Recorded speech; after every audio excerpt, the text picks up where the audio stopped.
Kita bersyukur pada hari ini, saudara yang dikasih, kita boleh mengadakan baptisan air. Amin. Secara alkitabiah, baptisan air yang kita lakukan, yang kita kerjakan adalah baptisan selam. Bukti daripada kita beriman kepada Tuhan Yesus. Dan kita, saudara yang dikasih, percaya baptisan selam ini adalah baptiso. Coba katakan, baptisan selam yang saya kerjakan, yang alkitabiah, adalah baptiso. Amin. Nah, baptiso adalah standar daripada firman Tuhan yang dikatakan oleh Alkitab untuk dibaptis. Baptiso bukan dipercik. Amin. Kalau dipercik itu artinya rantijo. Bahasa Yunaninya rantijo. Tapi kalau dibaptis selam, bahasa Yunaninya adalah baptiso. Nah, jadi kita tidak pakai rantijo, karena di Alkitab tidak ada dikatakan rantijo, melainkan baptiso. Jadi diterjemahkan dalam bahasa Indonesia baptis. Haleluya. Karena baptiso ini artinya ditenggelamkan, bukan hanya sekedar dicelup. Ada katanya kalau dicelup belum tentu semuanya. Ya, tapi kalau sudah ditenggelamkan, berarti seluruh tubuh kita ini masuk ke dalam air. Amin. Itulah dia baptiso, ditenggelamkan, masuk seluruh tubuh kita ke dalam air. Itulah, saudara yang kasih, artinya baptis yang alkitabiah. Tetapi saudaraku, khusus untuk namanya baptisan yang dikerjakan oleh Tuhan Yesus, menenggelamkan dosa-dosa, itu adalah baptiso, menenggelamkan. Jadi bukan perkara kita membasuh tangan dan perkara yang lain. Amin, saudaraku. Jadi khusus baptisan yang dilakukan Tuhan Yesus itu membenamkan seluruh tubuh, saudara yang kasih, bukan sebagian. Matius 3:16, sesudah dibaptis, Yesus segera keluar dari air, dan pada waktu itu juga langit terbuka, dan ia melihat Roh Allah seperti burung merpati turun ke atasnya. Nah, ini jelas dikatakan keluar dari air. Di mana Tuhan Yesus dibaptis? Di Sungai Yordan. Amin. Keluar dari air itu merupakan bukti bahwasanya dia dibaptis selam. Ada yang berkata, belum tentu Pak, di Sungai Yordan itu dia diselamkan. Bisa juga dia dipercik. Katanya, kemungkinan itu pendapat, ada salah seorang pendeta, dia berpendapat, belum tentu juga dia katanya ditenggelamkan. Dia saja pun bimbang. Katanya belum tentu. Dia pun belum pasti. Kalau kita melihat baptisan Tuhan Yesus ini, ya, maka kita boleh mengatakan dengan keyakinan kita, bukan mengada-ada, bahwasanya baptisan Tuhan Yesus itu adalah baptisan ditenggelamkan. Amin. Haleluya. Nah, jadi kita bukan membuat satu statement yang bimbang atau tidak pasti, ya. Karena di dalam Alkitab sendiri sudah jelas mengatakan baptiso, ya, khusus untuk baptis yang dikerjakan oleh Tuhan Yesus adalah ditenggelamkan. Amin. Nah, saudara yang kasih, Roma 6 ayat 4, dengan demikian kita telah dikuburkan bersama-sama dengan Dia oleh baptisan di dalam kematiannya, supaya sama seperti Kristus telah dibangkitkan dari antara orang mati oleh kemuliaan Bapa, demikian juga kita hidup dalam satu hidup yang baru. Amin. Berarti kita dikuburkan bersama-sama dengan Yesus di dalam baptisan. Itu makanya ditenggelamkan, dikuburkan. Ya, tenggelamkan, dikuburkan. Artinya apa? Ditenggelamkan, dikuburkan di dalam kematian Tuhan Yesus. Yang namanya mati pasti dikubur. Saudaraku, di dalam keyakinan orang Yahudi kuno, jikalau mereka mau masuk kepada komunitas rohani orang Yahudi, zaman dahulu itu sudah ada menguburkan seluruh tubuh. Ada tradisi kuno dulu menguburkan seluruh tubuh. Jadi tertutup semua. Nah, jadi inilah yang terus menerus, saudaraku, yang menjadi keyakinan bagi Yohanes. Bukan lagi dengan menguburkan ke dalam tanah seluruh tubuh, melainkan di dalam air. Amin. Nah, jadi tradisi-tradisi sudah lama, zaman-zaman kuno dulu sudah mengadakan tradisi menenggelamkan. Artinya apa? Itu adalah bayangan. Perjanjian lama itu adalah bayangan nubuatan perjanjian baru. Sebelum Tuhan Yesus datang, itulah yang dikerjakan oleh orang-orang Yahudi kuno dulu. Itu sebabnya sekarang di dalam perjanjian baru kita mengenal sebagaimana yang Yesus kerjakan, yang dilakukan juga oleh Yohanes, membaptis kita, dibaptiso di dalam air. Amin. Haleluya. Coba katakan, saya mau dibaptis Islam. Saya mau dibaptis Islam. Amin. Nah, sama seperti Yesus telah bangkit dari kematian, demikianlah kita bangkit. Ketika kita dibaptis, kita bangkit. Artinya kita dibangkitkan bersama-sama dengan Kristus, sama seperti Dia sudah bangkit. Tidak ada lagi kuburan. Amin. Kita beberapa hari yang lalu merayakan hari kenaikan Tuhan Yesus, ditambah lagi hari pencurahan Roh Kudus. Saudara yang kasih, sudah sangat jelas bagi kita, Dia tidak ada lagi di kuburan. Amin. Begitu juga dengan kita nggak ada lagi di dalam manusia lama. Haleluya. Kita menguburkan, Kolose 2 ayat 12, karena dengan Dia kamu dikuburkan di dalam baptisan, dan di dalam Dia kamu turut dibangkitkan juga oleh kepercayaan kamu kepada kerja kuasa Allah yang telah membangkitkan Dia dari antara orang mati. Amin. Nah, jadi baptis Islam itu menguburkan apa? Dosa. Coba katakan, baptisan Islam adalah menguburkan dosa. Islam adalah menguburkan dosa. Haleluya. Nah, inilah yang menjadi lambang bagi kita yang percaya kepada Tuhan Yesus, yang meyakini Tuhan Yesus sebagai Tuhan dan Juru Selamat kita, bahwasanya baptisan Islam itu adalah menguburkan dosa-dosa. Artinya juga mati terhadap kehendak daging. Amin. Coba katakan, mati terhadap kehendak daging. Mati terhadap dosa. Jadi dosa tak hidup lagi di dalam tubuh kita ini. Haleluya. Kita kuburkan semuanya di sini, di dalam baptisan air ini. Jadi setelah kita dibaptis, bangkit manusia baru, jadilah benar-benar saudara manusia baru. Di dalam nama Yesus, jadilah perubahan yang sungguh-sungguh. Jadilah pertobatan yang sungguh-sungguh. Haleluya. Nah, jadi saudara yang terkasih, ya,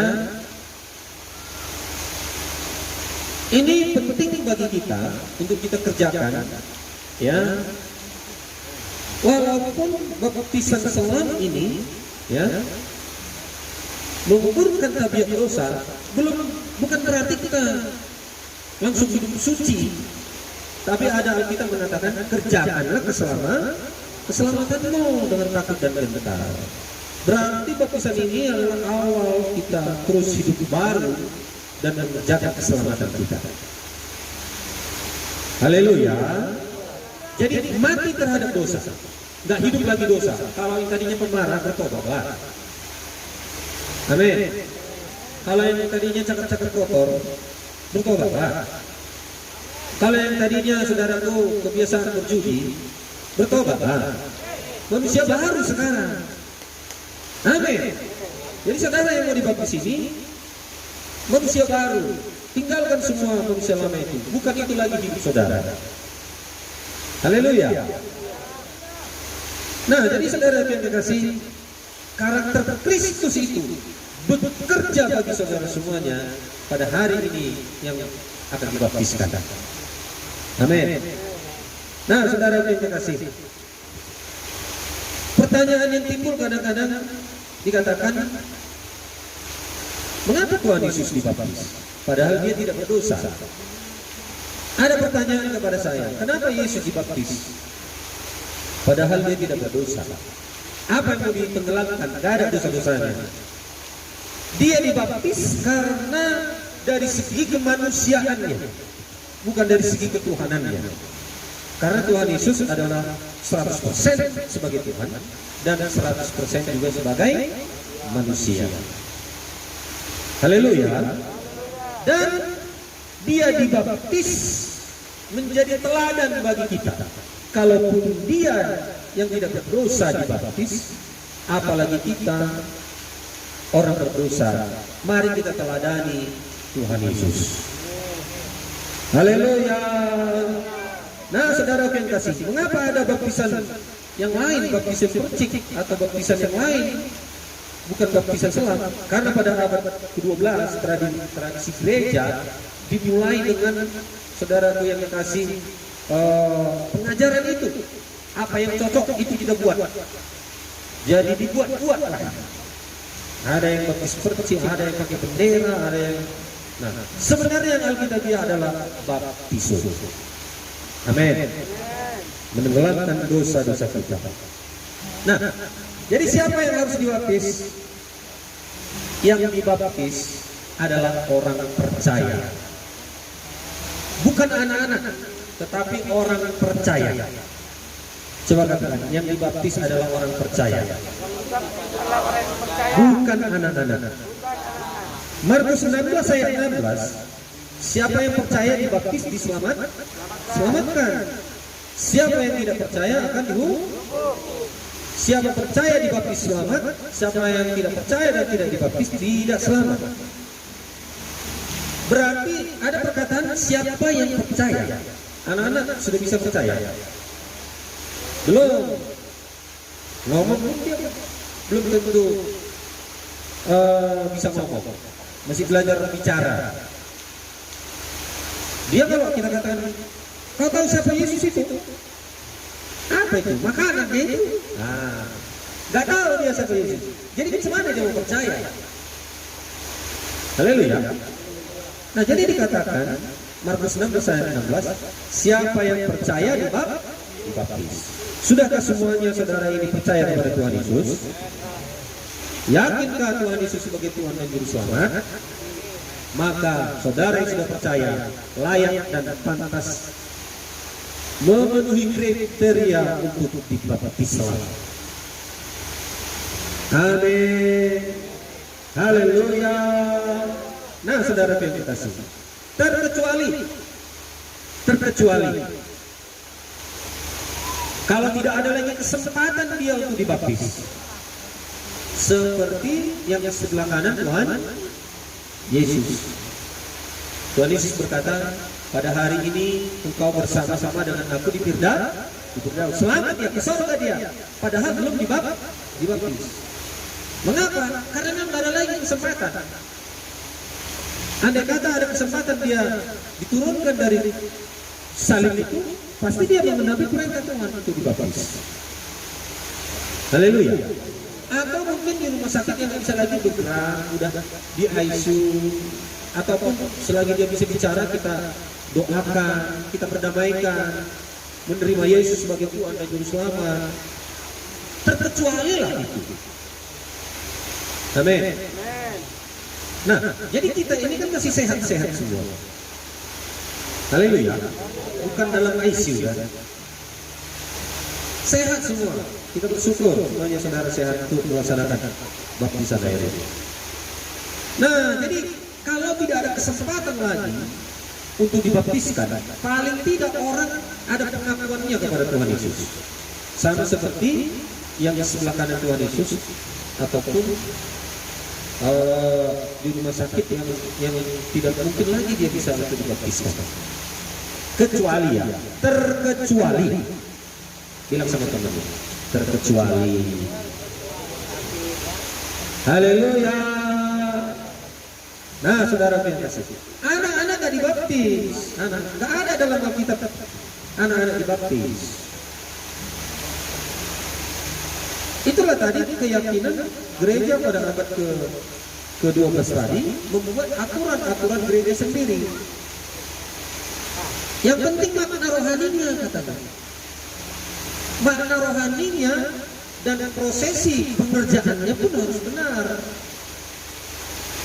Haleluya saudaraku. Anak-anak itu diserahkan, dikatakan. Markus 10 ayat 14 sampai 16. Ketika Yesus melihat hal itu, ia marah dan berkata kepada mereka, biarkan anak-anak itu datang kepadaku. Jangan menghalang-halangi mereka, sebab orang-orang yang seperti itulah yang punya kerajaan sorga. Nah saudaraku, lalu ia memeluk anak itu, ayat 16, dan sambil meletakkan tangannya atas mereka, ia memberkati mereka. Jadi anak-anak itu tidak dibaptis, melainkan diserahkan. Tidak kurang kuasanya perlindungan Tuhan kalau kita serahkan dia untuk didoakan, diserahkan kepada Tuhan Yesus. Jadi sebabnya di sidang kita ini ada penyerahan anak. Haleluya. Jadi tidak ada pembaptisan anak-anak, karena memang Alkitab tidak ada mengatakan anak-anak itu dibaptis. Haleluya. Nah saudaraku, orang yang berkomitmen dalam pertobatan adalah syarat untuk dibaptis. Amin.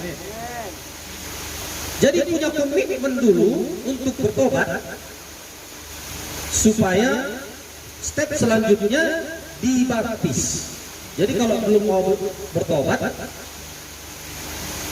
ya jangan dibaptis. Haleluya.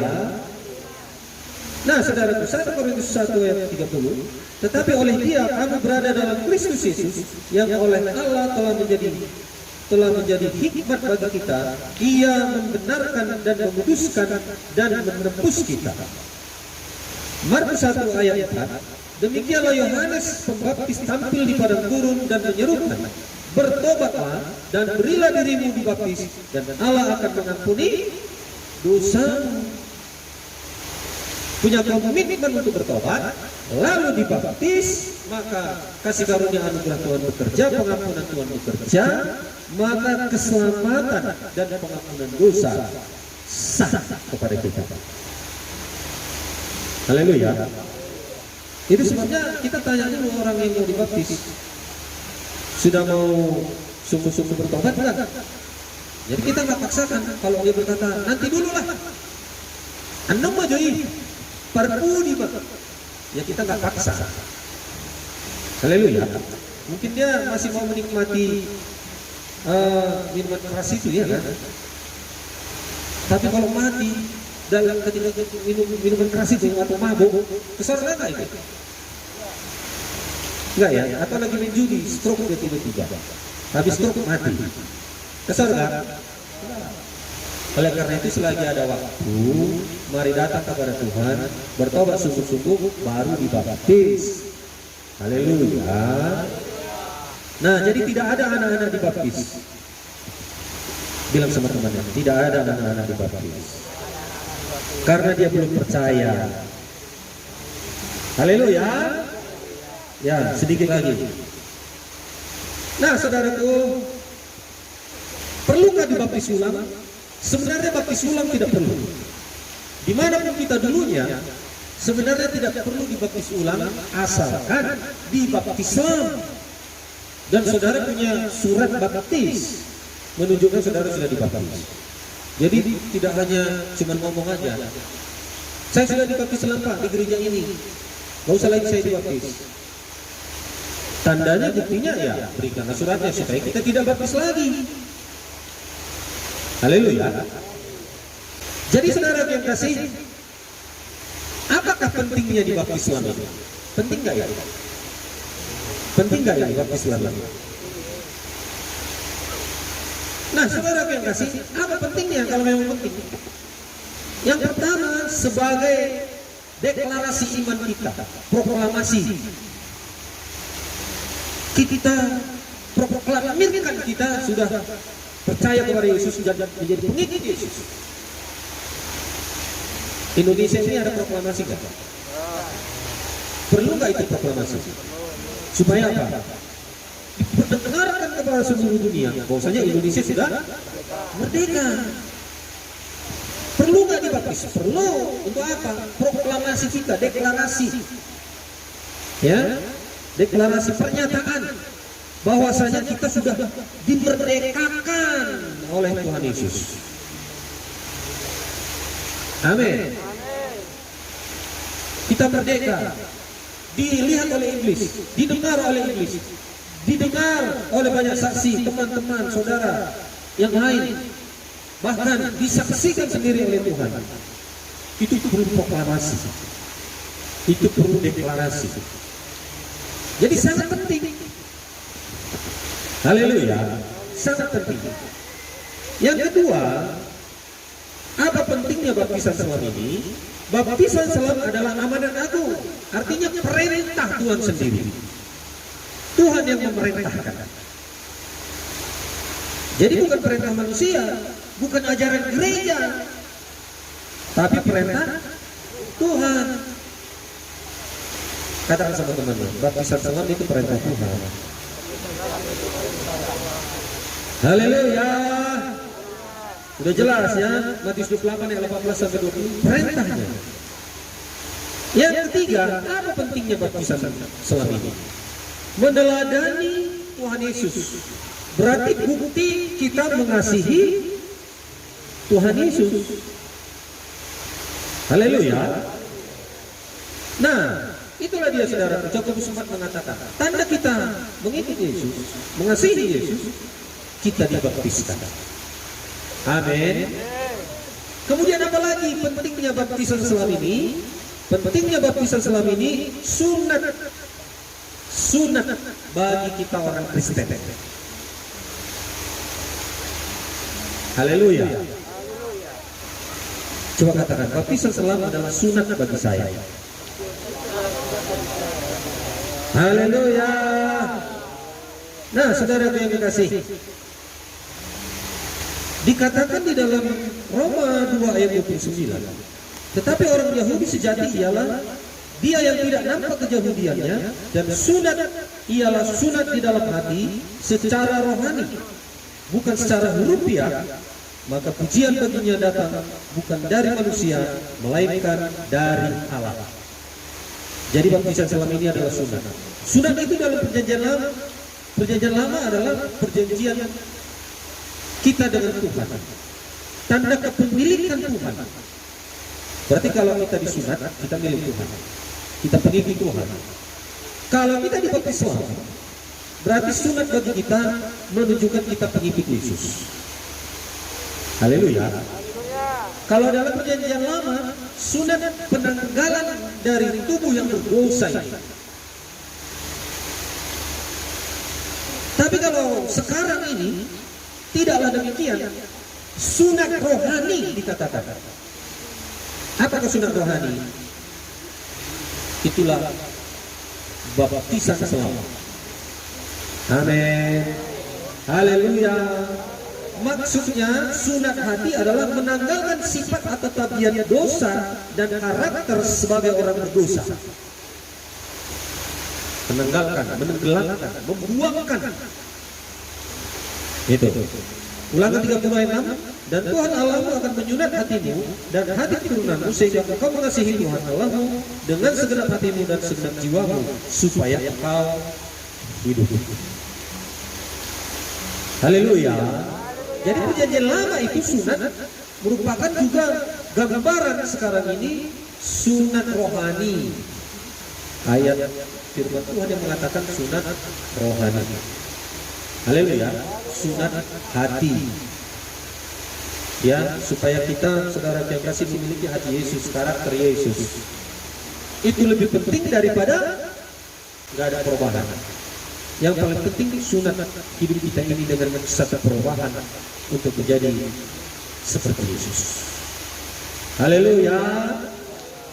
Nah, jadi saudara yang dikasih, ya, sekali lagi saya ingatkan bahwasanya kita mengerjakan, mempercayai baptiso, bukan rantijo.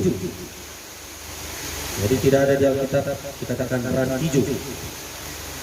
Dan bukan pula yang penting ada airnya. Yang penting kan bang rohaninya Pak Pendeta. Yang penting kan ada air. Mau satu tetes kan yang penting ada airnya katanya. Enggak, salah. Itu namanya dibuat-buat. Peraturan sendiri. Ya, pemikiran sendiri, pendapat sendiri. Bukan, enggak demikian. Yang penting ada air, yang penting dalam nama Bapa, Anak dan Roh Kudus.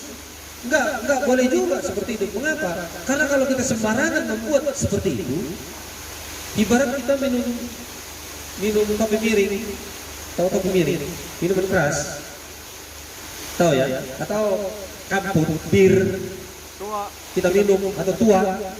Yang penting kan di dalam nama Bapa, Anak dan Roh Kudus dikuduskan Tuhan ini minuman. Enggak boleh sembarangan pula seperti itu. Baptisan juga enggak boleh seperti itu. Yang penting ada airnya. Setetes pun enggak masalah. Yang penting dia dalam nama Bapa, Anak dan Roh Kudus. Prosesinya juga harus berjalan, yaitu ditenggelamkan. Jadi bukan kita pendapat manusia, pemikiran manusia, melainkan kita kerjakan apa yang diperintahkan Tuhan. Nah, jadi kalau kita asal-asalan membuat aturan ini, makanya ada pendapat orang yang pentingkan dikuduskan dalam nama Bapa, Anak dan Roh Kudus. Apakah baptisan syarat masuk surga? Saudara yang terkasih, sebenarnya boleh dikatakan syarat masuk surga, tetapi dengan menjalankan apa yang dikatakan tadi, menjalankan pertobatan. Kalau saudara dibaptis pun ini, besok saudara membunuh, enggak selamat juga. Amin. Ini adalah awal hidup baru yang sesungguhnya satu pernyataan saudara benar-benar komit gitu. Komit. Ada kemampuan menolak dosa. Ada keinginan menolak dosa. Ada kerinduan untuk bertobat. Haleluya. Nah, jadi saudara yang dikasih, itulah dia sedikit saya mengingatkan kembali. Mungkin di pelajaran apa sudahnya dipelajari yang pemuritan. Siapa saudara ini yang sudah pemuritan? Pelajaran baptisan sudah belajar? Satu. Siapa yang sudah pemuritan coba kenal? Ya, ini kamu udah dek? Belum? Kamu? Belum?